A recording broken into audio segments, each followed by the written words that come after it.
Ce fut le 3 avril 1484, jour du baptême de Manisoyo, les représentants du roi Nzinga-Kuvu sur la côte atlantique congolaise.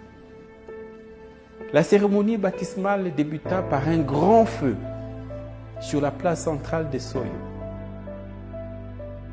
À la demande expresse des missionnaires baptistères portugais, Manisoyo ordonna que soient brûlées toutes les statuettes mystiques, tous les masques et bâtonnets sacrés, tous les colliers et bracelets bienfaiteurs, toutes les figurines protectrices, toutes les reliques de la spiritualité Congo.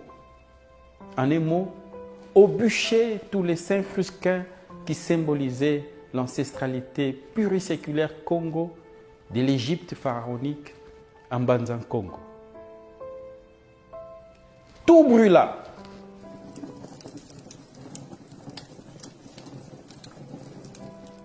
Tout sauf les tam-tams et autres instruments de musique, parce qu'il fallait chanter et danser autour de ces grands feux.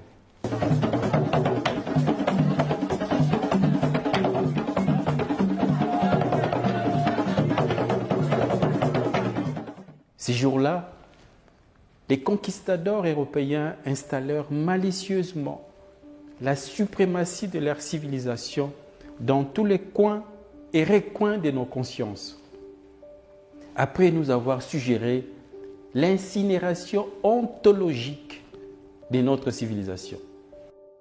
Dès le lendemain de ces cruels jours du 3 avril 1484, les Mapata, qui étaient les savants et les érudits du royaume Congo, sont brusquement devenus des sorciers. Les Nganga Kisi, qui étaient nos médecins d'alors, sont devenus des féticheurs. Les Nganga Nzambe, les Fumumpezo, qui étaient prêtres, chefs spirituels et responsables du kaolin sacré, sont devenus, du jour au lendemain, des satanistes. Les Nganga Mayele, qui étaient nos intellectuels, nos éducateurs et nos enseignants, sont devenus des êtres malfaisants. Ces bûchers, c'était donc la mise à feu de notre âme. C'était les brasiers de notre mémoire, la calcination de notre passé, la crémation de notre culture, l'ignition de notre histoire. Depuis ce fameux 3 avril 1484, nous avons cessé d'être les descendants d'Osiris, d'Isis et d'Amon-Ra. Nous avons cessé d'être la progéniture des Kam, des Couches, des Mizraïm, des Nimrod. Depuis ces jours-là, nous avons cessé d'être les légateurs d'Akhenaton, des Toutankhamon, des Narmer, des Ramsès, des Pianki, d'Imhotep, des Terranéter, d'Alara, des Cadmos, des Saint-Maurice, des Kankamoussa, des Taharga, et j'en passe, et des meilleurs. Voilà nos illustres ancêtres de l'Égypte pharaonique, de la Nubie, des Méroé, des Napata, qui ont été le premier au monde à avoir pratiqué l'agriculture, l'élevage et l'architecture le long du Nil.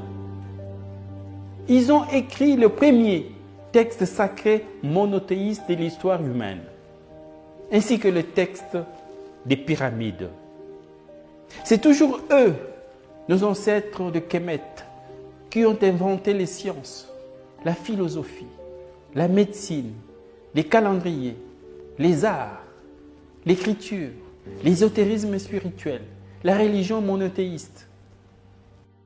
Dépouillés de notre ancestralité égyptienne et nubienne, nous voici devenus un peuple sans père, sans repère, sans mémoire, sans passé.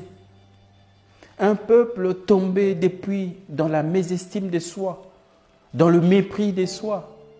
Or, manquer d'estime de soi et de confiance en soi, c'est se croire inférieur aux autres, c'est-à-dire devenir une proie facile pour l'esclavagisme.